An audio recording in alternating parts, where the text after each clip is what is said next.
और वो बाउंड्री के बाहर गिरा है और कैच लेने के लिए घूम रहे थे लोग, वो आपस में टकरा के गिर पड़े, फ्रैक्चर हो गए। कैच लेने वाले कौन लोग होंगे आप जानते हैं, मीडिया वाले। मीडिया वालों के इंटरव्यू का सामना किया प्रियंका गांधी ने, और प्रियंका गांधी ने एक मास्टर स्ट्रोक ऐसा मार दिया उत्तर प्रदेश के अंदर जिसका कोई सानी नहीं। जो है संघ के मतलब पीछे वाले हिस्से पे सीधा सीधा हुक नहीं मारा, प्लेट करके सीधा सिक्सर जो है स्टेट ड्राइव किया है प्रियंका गांधी ने। को अधिकार मिलने की तरफदारी जब प्रियंका गांधी करती है तो इस देश की किस्मत बदलने की बात करती हैं। आज अगर प्रियंका गांधी ये पहल करती है तो आज जवाब देती हैं उन अलंबरदारों को जिनके मानसिकता में ये फंस गया है कि अगर बहू अगर आई है घर में ब्याह करके तो वो केवल चौका चूल्हा करेगी, राजनीति में नहीं जा सकती।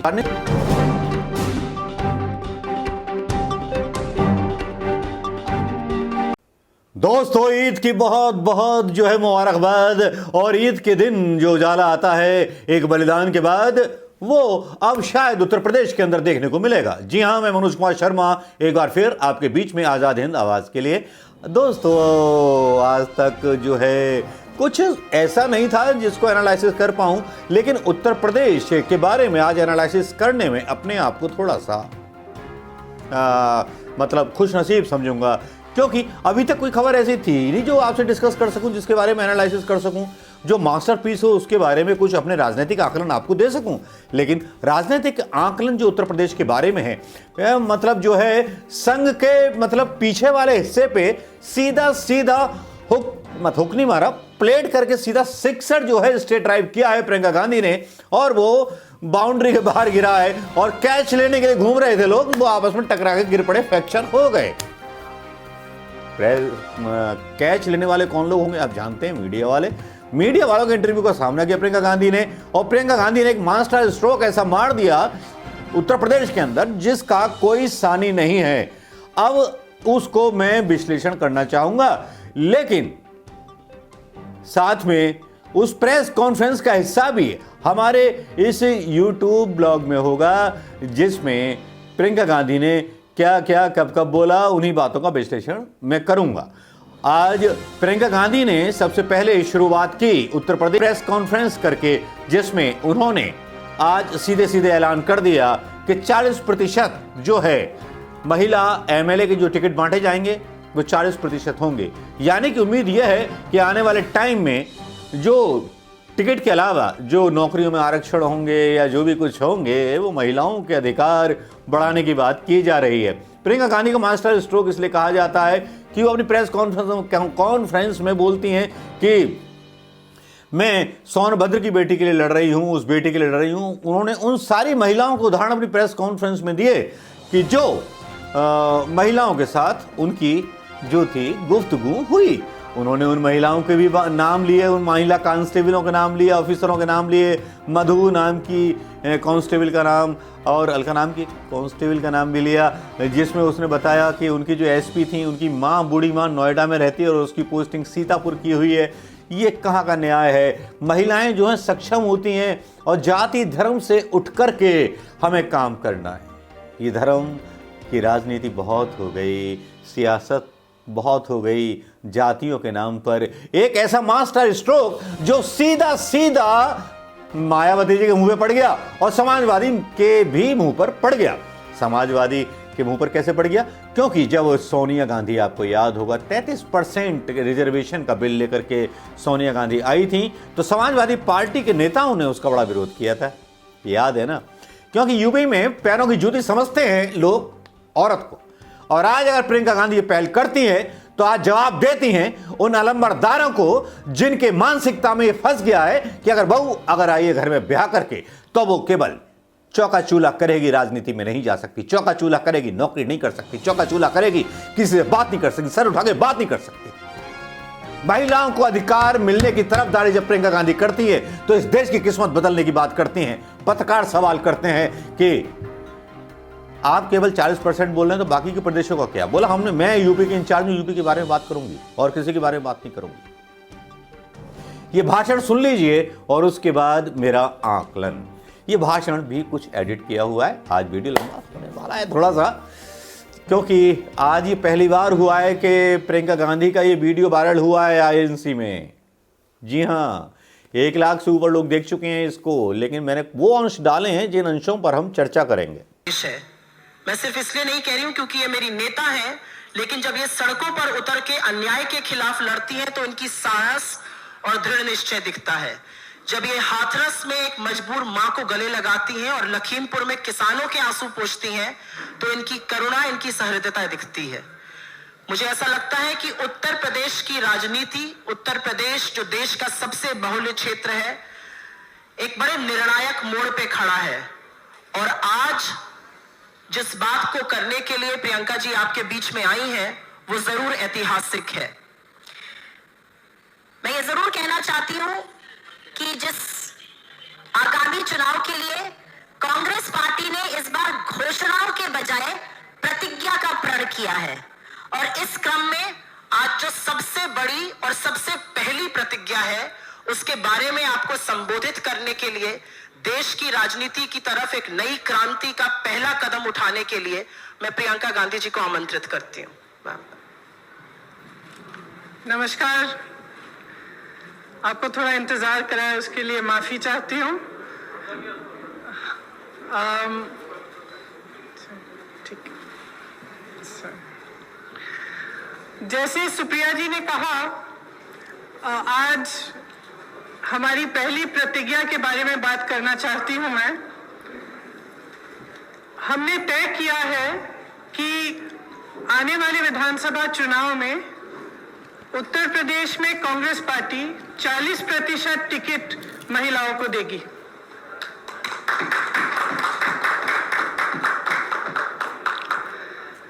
हमारी प्रतिज्ञा है कि महिलाएं उत्तर प्रदेश की राजनीति में पूरी तरह से भागीदार होंगी।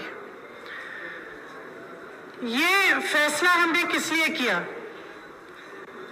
जब मैं 2019 के चुनाव में उत्तर प्रदेश प्रचार के लिए आई थी, तो इलाहाबाद यूनिवर्सिटी की कुछ लड़कियां मेरे से मिली और उन्होंने मुझे बताया कि किस तरह से यूनिवर्सिटी के नियम कानून, हॉस्टल के नियम कानून उनके लिए अलग थे और पुरुषों के लिए अलग। ये निर्णय उनके लिए लिया है। ये निर्णय मैंने उस महिला के लिए लिया है जिसने गंगा यात्रा के दौरान मेरी नाव को वापस तट पर बुला के कहा कि मेरे गांव में पाठशाला नहीं है, मैं अपने बच्चों को पढ़ाना चाहती हूँ।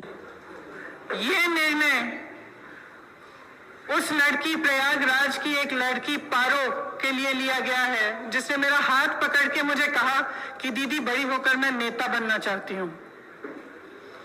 ये निर्णय उसके लिए है। ये निर्णय चंदौली में जो शहीद एयरफोर्स के पायलट हैं, उनकी बहन वैष्णवी के लिए है, जिसने मुझे कहा कि उनके भाई शहीद हो गए हैं लेकिन वो पायलट बनना चाहती है। ये निर्णय उन्नाव की उस लड़की के लिए है जिसको जलाया गया, मारा गया, उसकी भाभी के लिए है जो आज भी संघर्ष कर रही है उसका, और उसकी 9 साल की भाभी की बेटी के लिए है जिसको स्कूल में धमकाया गया था। ये निर्णय हाथरस की उस मां के लिए है जिसने मुझे गले लगाकर कहा कि उसको न्याय चाहिए, उसको न्याय नहीं मिल रहा है। ये निर्णय रमेश कश्यप की बेटी के लिए है, उसका नाम भी वैष्णवी है, जो बड़ी होकर डॉक्टर बनना चाहती है। लखीमपुर में एक लड़की मेरे से मिली, मैंने उससे पूछा क्या बनना चाहती हो बड़ी होकर, उसने कहा प्रधानमंत्री बनना चाहती हूँ। उसके लिए है ये निर्णय। ये निर्णय लखनऊ की एक बस्ती में लक्ष्मी वाल्मीकि के लिए है जो ITI पढ़ी है, BA की है, उसने कंप्यूटर कोर्स किया है, आज तक उसे नौकरी नहीं मिली है। ये निर्णय उसके लिए है। ये निर्णय सोनभद्र में उस महिला के लिए है जिसका नाम किस्मत है, जिसने अपने लोगों के लिए आवाज उठाई, संघर्ष किया और न्याय मांगा। ये निर्णय उत्तर प्रदेश की हर एक महिला के लिए है जो बदलाव चाहती है, जो न्याय चाहती है, जो एकता चाहती है, जो चाहती है कि आगे बढ़े उसका प्रदेश। मैं आप सबसे कहना चाहती हूँ, आप समाज सेविका हैं, आप अध्यापक हैं, आप एक नौजवान महिला हैं जो आप अपना भविष्य बनाना चाहती हैं, आप प्रेस में हैं, अगर आप बदलाव चाहती हैं तो इंतजार मत करिए। आपकी सुरक्षा कोई नहीं करने वाला। सब बातें करते हैं, सुरक्षा करने का जब समय आता है तो सुरक्षा उनकी होती है जो आपको कुचलते हैं। आज सत्ता का नाम यह है कि आप खुलेआम पूरे पब्लिक के सामने लोगों को कुचल सकते हैं। ये सत्ता बन गई है, ये गलत है। घृणा का बोलबाला है, नफरत का बोलबाला है, गलत है। इसको महिलाएं बदल सकती हैं। महिलाएं इसलिए बदल सकती हैं क्योंकि करुणा भाव, सेवा भाव और दृढ़ता, शक्ति सबसे ज्यादा महिलाओं में है। मैं आपसे कहना चाहती हूं, राजनीति में आओ, मुझसे कंधा से कंधा मिलाओ। मैं जानती हूं कि आपके संघर्ष क्या है। मेरी प्रेस की सहेलियां यहाँ हैं, मैं जानती हूं, मैं आपको देखती हूं सुबह से शाम तक आप कैसे दौड़ती हैं, किन परिस्थितियों में। जब सीतापुर में बीच रात में अंधेरा था, मुझे घेर लिया पुलिसकर्मी ने, महिला पुलिसकर्मी थी, मुझे घेरा, मुझसे लड़ी, मैं भी भिड़ गई उनसे। उसके बाद मुझे उन्होंने जीप में बिठाया और अंधेरी रात में सिर्फ मैं, वो दोनों और 2 कांस्टेबल मुझे सीतापुर के पीएससी कंपाउंड में ले गए। एक का नाम मधु था, एक का नाम पूजा। ये निर्णय उनके लिए भी है क्योंकि मैं समझी कि 4 बजे सुबह तक ड्यूटी पे थी। उनकी एक अफसर जिनकी पोस्टिंग सीतापुर में थी लेकिन जिनकी बूढ़ी माँ अकेली नोएडा में रहती है। कितना संघर्ष करना होता है महिलाओं को। कौन करेगा ये संघर्ष आपके साथ अगर आप एकजुट नहीं होंगी? अगर देश को जातिवाद और धर्म की राजनीति में से निकालकर विकास की राजनीति की ओर ले जाना है, अगर देश को समता की राजनीति की ओर ले जाना है, भागीदारी की राजनीति की ओर ले जाना है, तो महिलाओं को आगे बढ़ना पड़ेगा। आपको खुद ये काम करना पड़ेगा। आगे बढ़िए। मैं आग्रह करती हूं आपसे, हमने आवेदन पत्र मांगे हुए हैं हर विधानसभा के लिए। ये अगले महीने की 15 तारीख तक खुला रहेगा। खास तौर से मेरी बहनों के लिए, जो लड़ना चाहता है आओ मेरे पास आओ, आपको मौका मिलेगा। हम इस देश की राजनीति, इस प्रदेश की राजनीति बदलेंगे। धन्यवाद।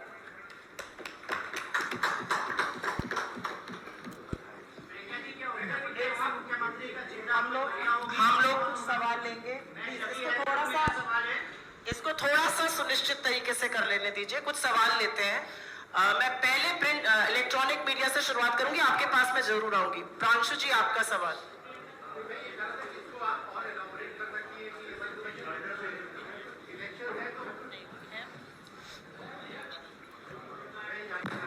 इसको अगर और इलैबोरेट कर सके कि इस डिसीजन के पीछे का एक पॉलिटिकल रैशनल क्या है, क्योंकि लोग ये चाहेंगे।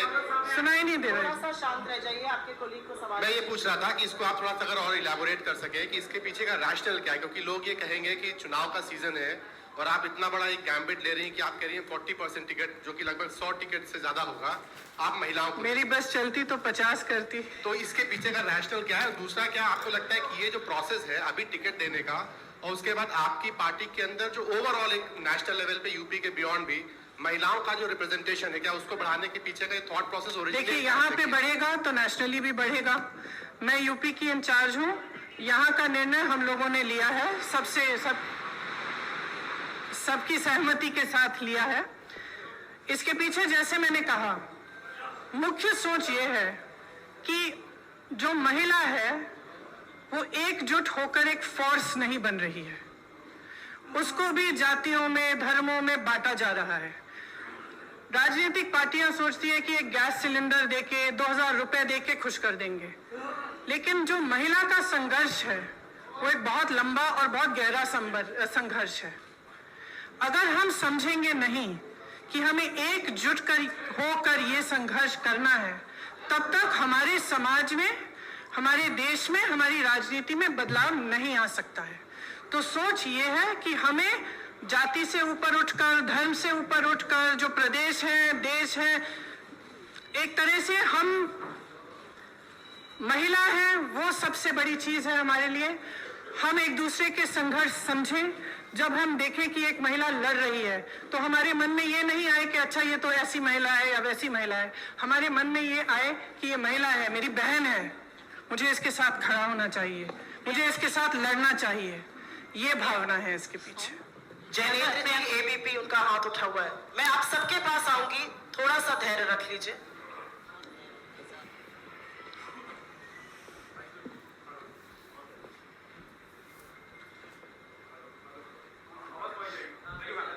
मैम सवाल ये है कि 40% क्यों?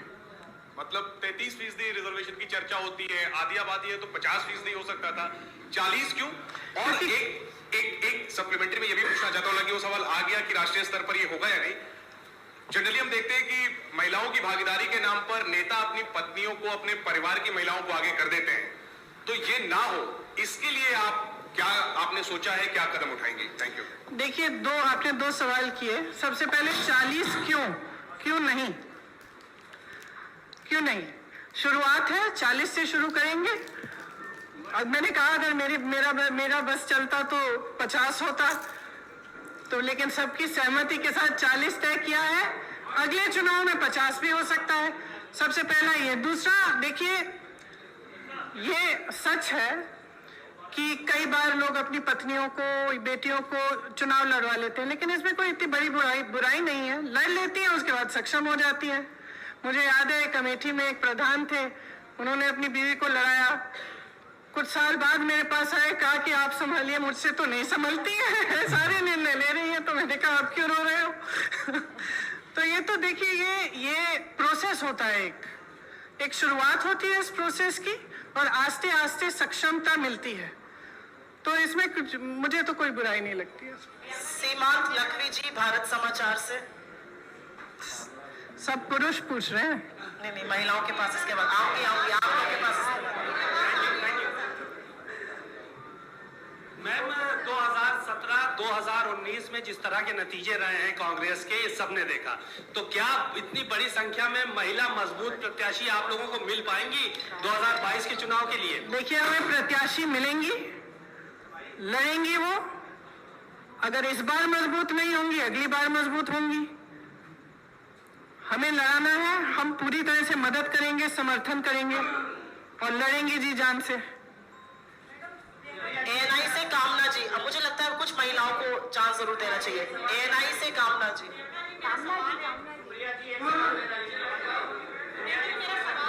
आप सबके पास आएंगे, थोड़ा सा धैर्य रख लीजिए, आप ही के कोलीग्स हैं। कामना जी, मेरा सवाल है, आपने उत्तर प्रदेश के लिए ये बात कही, मैं जानना चाहती हूँ जिस स्टेट में ऑलरेडी कांग्रेस की सरकार है, पंजाब हो, वहां पर तो चुनाव होने वाले, क्या यही फॉर्मूला वहां पे भी लागू करेंगी?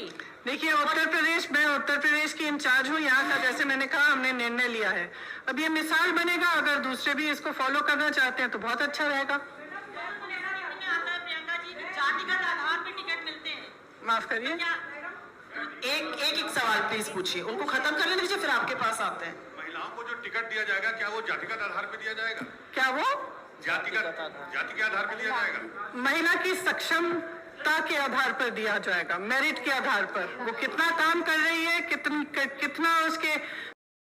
ये आपने देख लिया होगा दोस्तों, और इसे देखने के बाद आपको भी लग रहा होगा कि प्रियंका गांधी ने पत्रकारों के भी जवाब दिए, और बीच में जब बात चली तो उन्होंने बोला कि सारे पुरुष मुझसे सवाल कर रहे हैं, कोई महिला क्यों नहीं है? जाहिर बात है, महिलाओं की तरफदारियों को एक संकेत था प्रियंका गांधी का सोचा समझा, जिसमें समाजवादी पार्टी, मायावती सब क्लीन बोल्ड हो जाते हैं।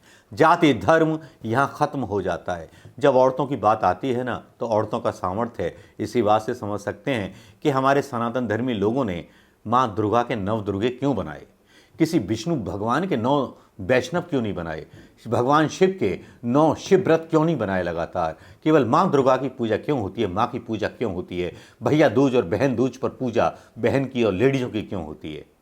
लेकिन आज उत्तर प्रदेश में स्थिति यह है कि आज महिलाएं सुरक्षित नहीं हैं। महिलाएं सुरक्षित जब हो सकती हैं कि जब उनको उनका सम्मान मिले, उनको उनका अधिकार मिले, वो भी सवाल करने लायक हों सामने खड़े होकर के। अब आप सोचेंगे कि शर्मा जी आप कितने वो हो, जाहिर बात है यूपी की मानसिकता में पला होऊंगा, तो शायद मैंने भी शुरुआती तौर पर अपनी वाइफ के साथ इसी तरह के व्यवहार किए होंगे, उसको कभी किसी काबिल नहीं समझा होगा। ये सच्चाई है। इस सच्चाई को स्वीकार करने में मैं आज नहीं डर रहा हूं, क्योंकि प्रियंका गांधी को देखने के बाद मुझे एक उम्मीद नजर आ रही है कि इस देश को केवल महिलाएं बदल सकती हैं, क्योंकि वो शराब नहीं पीती, वो हत्याएं नहीं करती, वो अपराध में संलिप्त नहीं होती, वो अपना ईमान नहीं बेचती, वो अपने देश, अपने परिवार से प्यार करती हैं। ये मेरा आकलन है। अच्छा लगा हो तो शेयर करना मत भूलिएगा दोस्तों। नमस्कार।